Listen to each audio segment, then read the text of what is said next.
사실 살바도르 달리에 대해서 꼭 알아야만 하는 것은 아닙니다. 살바도르 달리를 모른다고 해서 인생에 커다란 변화가 있는 것도 아니고요. 내가 돈 드는 것도 아니잖아요. 살바도르 달리의 작품에 대한 의미를 알게 되면 뭐가 좋을까요? 한번 상상해보세요. 그냥 살바도르 달리 전시회에 가서 조금 아는 척 할 수 있고, 이전에는 이게 뭐야 하던 달리 작품이 좀 이해되고, 또 스스로를 좀 돌아보고 달리처럼 자존감이 높아지는 거, 이러한 이점만 존재하죠. 그러니 달리 작품에 대해서 궁금해 하시는 분들만 이 영상을 끝까지 한번 시청해 보기를 권합니다. 영상을 다 보시면 살바도르 달리 작품이 왜 유명하게 됐는지, 그 작품들이 나의 삶을 어떻게 더 나은 삶이 되도록 하는지를 알게 될 거예요. 까망베르 치즈처럼 녹아내리는 듯한 시계, 마치 죽음이라는 시간에 가까워지는 듯 보이는 우글거리는 개미들이 해변가에 같이 놓여져 있습니다. 살바도르 달리를 세계적으로 가장 잘 알린 작품, 기억의 영속성입니다. 이 그림은 살바도르 달리가 자신의 고향 주변인 포르리가의 오두막에서 잠에서 깨고 나서 그린 그림인데요.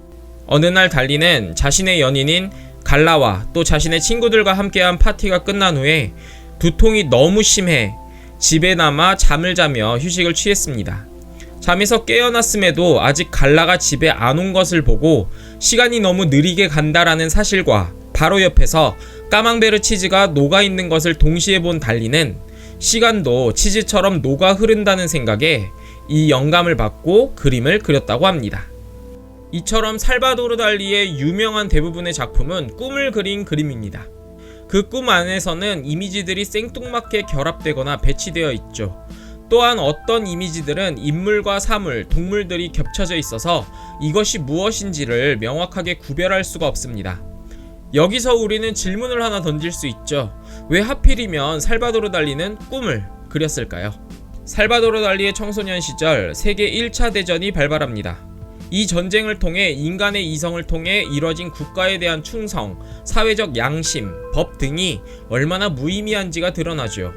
그래서 과학적 이성이나 철학 등을 부정하는 학문이 등장하는데 그 중에 하나가 바로 정신분석학입니다. 혹시 영상을 시청하시는 분은 무의식이라는 단어를 들어보신 적 있나요?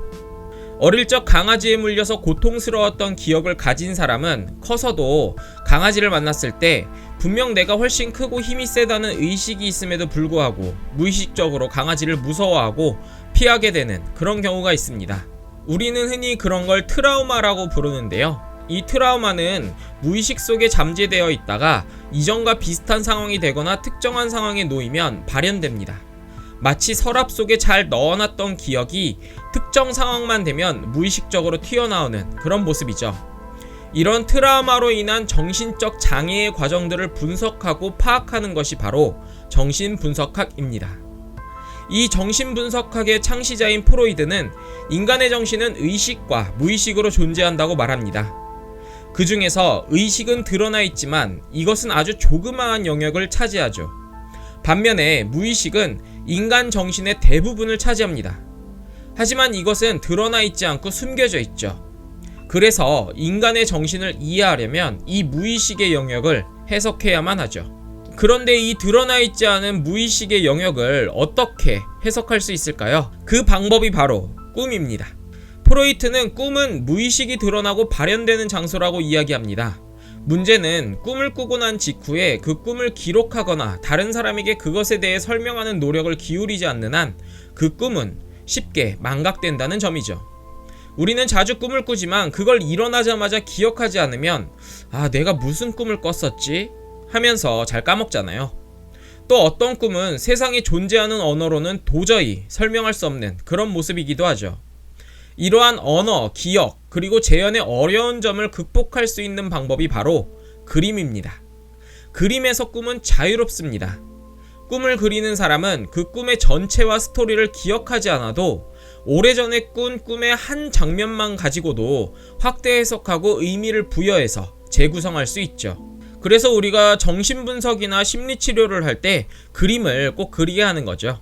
프로이트는 그의 논문에서 이러한 그림이 진정한 예술가에 의해 가공되면 단순히 개인이 꾸는 꿈에 그치는 것이 아니라 모든 보편적인 인간들이 가지는 무의식의 영역이 드러나게 된다고 주장합니다. 아까 예를 든 것처럼 강아지에게 물리는 그러한 트라우마는요, 정말 개인적인 무의식의 영역이죠. 하지만 어떠한 무의식들은요, 모든 인간들이 보편적으로 겪는 그러한 무의식도 있습니다. 대부분 이런 무의식은 사회나 문화에 의해 억압되고 감춰지는 것들인데요. 모든 인간은 살고자 하는 욕망과 죽고자 하는 욕망이 있습니다. 살고자 하는 욕망은 사랑, 생명 유지, 창조 등이죠. 종족 번식을 위한 성적 욕망과 더 나아지고자 하는 마음들도 이에 해당합니다. 그런가 하면 인간은 죽음으로 향하고 있는 존재이기도 합니다. 이것들은 모든 인간들이 가지고 있는 보편적인 그런 욕망들이죠. 문제는 이런 것들에 대해서 이야기하는 것이 사회, 종교, 도덕 등에 의해 금기시되고 억압된다는 점입니다. 예를 들어 성적 욕망은 종교나 도덕에 의해 억압되고 해결되어야만 하는 그런 장애로 여겨지고, 죽음에 대해 이야기하는 것이 금기시되어 있죠. 특히 종교에서 죽음은 단순한 끝이 아니고 사후 세계가 있다고 이야기하며 죽음을 부정하려 합니다. 하지만 그것들은 부정한다고 해서 우리의 정신에서 없어지는 것이 아닙니다. 의식적으로는 부정하지만 우리의 무의식 영역에 저장되고 마치 그것에 대한 트라우마를 가진 사람처럼 특정 상황이 되면 그것들이 공포와 당혹스러움으로 발현됩니다. 예를 들어 성적 욕망이 생길 때 지극히 종교적인 사람들은 부끄럽고 죄책감을 느끼고 위축되죠.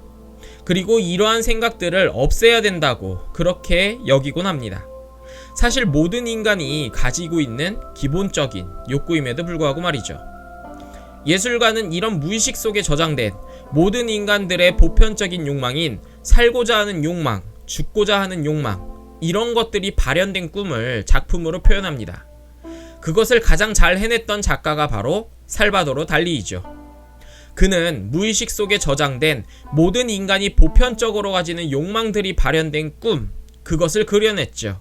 그렇다면 이렇게 모든 인간들이 가지고 있는 어떤 보편적인 욕망이 드러나는 꿈을 그린 것이 나와 무슨 상관이 있을까요? 이 작품을 통해 우리는 의식적으로 억압하던 내 안에 숨겨진 무의식을 발견하게 됩니다. 그리고 어떠한 제약도 없는 그 그림에서 사회, 문화, 종교 등에 의해 영향을 받지 않았던 유아기 시절로 돌아가는 체험을 하게 됩니다. 그 상태에서는 어떠한 제약 없는 상상이 가능합니다. 무한한 가능성을 지니고 있고 자신을 긍정하게 되죠. 이것은 달리의 삶으로 증명된 과정이기도 합니다. 달리는 어릴 적 성적인 환상과 편집증적 강박증을 동시에 가지고 있었다고 합니다. 달리는 뿐만 아니라 파괴적이고 괴짜인 모습을 드러내기도 했는데요. 양파사탕을 사러 갔다가 양파사탕이 없자 같이 갔던 유모의 얼굴을 오핀으로 긁는다든지, 동생의 머리를 이유 없이 차고 간다든지 하는 식으로 달리에게 무엇인가가 채워지지 않는 욕망을 그는 폭력적으로 해소하곤 했답니다. 그리고 청소년기에는 수많은 성적 환상에 시달렸다고 합니다. 이에 달리는 이러한 자신을 굉장히 부끄러워했었고 어떻게든 고쳐보려고 고통스러워했다고 합니다. 왜냐하면 이러한 모습들은 가족에게서 그리고 사회에게서 용납되지 않는 그런 모습들이었기 때문이죠. 그러던 그가 프로이트의 저서를 읽고 자신이 겪었던 그 고통들은 자신 스스로 그리고 사회에 의해서 성장 과정에서 아버지에 의해 의식적으로 억압된 무의식이 드러나는 것이라는 사실을 알게 되죠.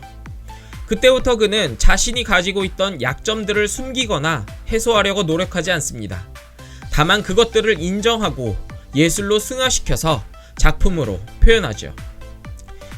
재미있는 사실은 달리가 이렇게 자신의 약점을 인정했을 때 오히려 높은 자존감을 보이게 되었다는 점입니다. 달리는 스스로를 피카소보다 위대한 화가로 평가했고 자신을 벨라스케스나 라파엘로와 같이 위대한 화가들과 동일선상에 놓고 비교하곤 했습니다. 그는 자신의 약점이나 두려움을 이미 드러냈기에 숨겨야 할 것도 없고 걱정도 없었습니다. 자신의 가능성을 무한하게 잡고 있었던 겁니다. 마치 자신의 그림처럼 살바도르 달리는 스스로를 사회, 문화, 종교 등에 의해 한계짓지 않았습니다. 그의 작품은 이런 자신의 생애가 드러난 작품들이기도 하죠. 정리를 좀 해보도록 할게요. 살바도르 달리의 작품은 무의식 속에 잠재되어 있는 인간 본연의 욕구가 발현된 그 꿈을 작품으로 제작했습니다. 이 작품들을 통해 관람자들은 의식을 벗어나 마치 유아기의 아이들처럼 한계 없는 그 경험을 하게 됩니다. 이것을 통해 스스로를 긍정하고 자존감이 높아지는 경험을 하게 되죠. 이러한 이유 때문에 살바도르 달리의 그림은 굉장히 높은 평가를 받고 있는 것입니다. 이 영상을 시청하고 계신 분은 어떠신가요? 혹시 사회, 문화, 종교 등에 의해서 내가 가지고 있는 어떠한 욕망들 그리고 욕구들을 억압하고 그것을 억누르면서 혹시나 그것들이 드러나지는 않을까 걱정하면서 자신을 한계짓지는 않나요? 그렇다면은 살바도르 달리의 그림을 보면서 내가 그런 사람이라는 것을 긍정하고 또 인정하고 드러냄으로써 오히려 내가 숨길 것 없는 사람이 되고 또 살바도르 달리가 그랬던 것처럼 자존감을 높게 가지는 그런 경험을 한번 해보시길 바랍니다. 다음 시간에도 더 나은 삶을 위한 예술과 아름다움에 대한 이야기 준비해 보도록 하겠습니다. 구독과 알림 설정하셔서 이 이야기 더 들어보시기 바랍니다.